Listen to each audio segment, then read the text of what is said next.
6 avril au soir, 94, c'est là que notre vie a basculé. Pendant les 3 mois qu'ont duré le génocide, nous nous sommes battus, comme dirais-je, comme des chiens pour alerter de ce qui se passait au Rwanda. Les membres de la famille de Dafroza ont été pratiquement exterminés, tous ceux qui vivaient en tout cas au pays. En particulier sa famille maternelle, il ne reste plus personne. Notre travail consiste à venir recueillir des témoignages, les témoignages de rescapés ou de tueurs, lorsqu'on apprend la présence en France d'une personne qui est soupçonnée d'avoir participé au génocide des Tutsis. On va rencontrer quelqu'un qui apparemment a participé au génocide des Tutsis.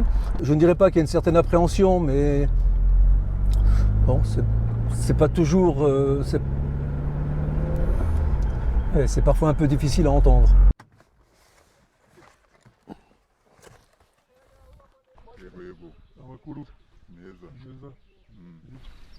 twagendanaga n'abantu bakica abandi ubwo twabafashaga kuko baratubwiraga ati nimukomere tugakomera aho bihishe bakagira ubwoba bakavamo bakicwa. Je me suis rendu au mémorial du stade Gatkwaro avec Albertine. C'est une amie qui nous aide depuis très longtemps, qui est une rescapée de ce stade. Vous voyez, aujourd'hui c'est le mémorial, mais en 1994 ce n'était pas le mémorial, c'était le stade de la préfecture. C'est là où nous nous sommes réfugiés. Ils sont venus tirer sur nous. Ils ont tiré jusqu'à ce que la nuit tombe. C'est à ce moment que moi j'ai vu ma mère. Elle était encore vivante. Après je lui ai dit ok maman, au revoir, on se verra au ciel. Je l'ai quittée, je suis partie. C'est ma toute dernière fois de la voir. Qu'est-ce que ça te fait que ce lieu qui est chargé de tant de souffrances, de tant de pleurs et de cris, soit devenu un mémorial du souvenir? Mais ça m'a fait du bien parce que pour le moment, ils sont là où je peux venir et les voir à chaque moment.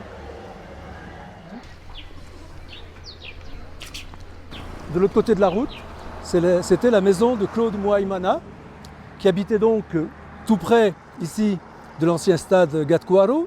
On est à l'initiative de beaucoup de plaintes, en particulier celle-là contre Claude Mouaïmana, à tel point, je pense que si nous n'avions pas déposé plainte il y a quelques années, Claude Mouaïmana ne serait jamais jugé. Nous, on est persuadés qu'ils ont participé au génocide, de nombreux témoins le disent, donc pour les rescapés, pour leurs familles, c'est indispensable que justice soit rendue.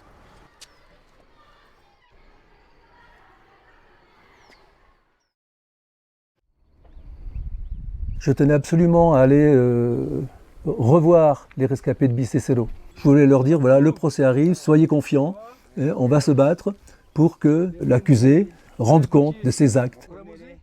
Je comprendrais mal qu'il n'y ait aucun témoin qui soit originaire de Bicécelo dans ce procès. Et je vais personnellement demander à ce qu'Aaron fasse partie de ces témoins.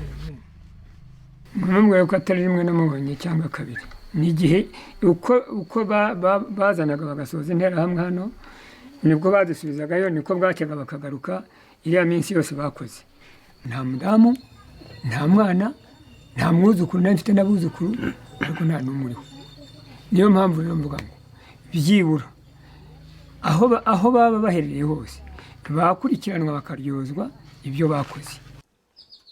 La plus grande déception depuis qu'on se bat pour l'honneur et la mémoire des familles de victimes, des rescapés, ce sont les lenteurs de la justice.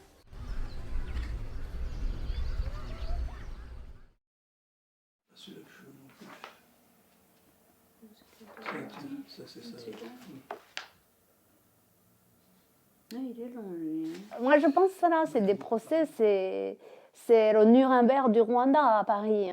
Les rescapés qui ont vécu ces horreurs, qui vont venir déballer leur chagrin,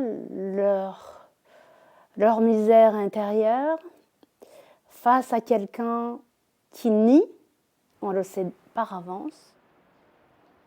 Il ne peut pas y avoir de véritable pardon ou de véritable réconciliation sans la justice. Je crois que les victimes qui ne sont plus là attendent la justice.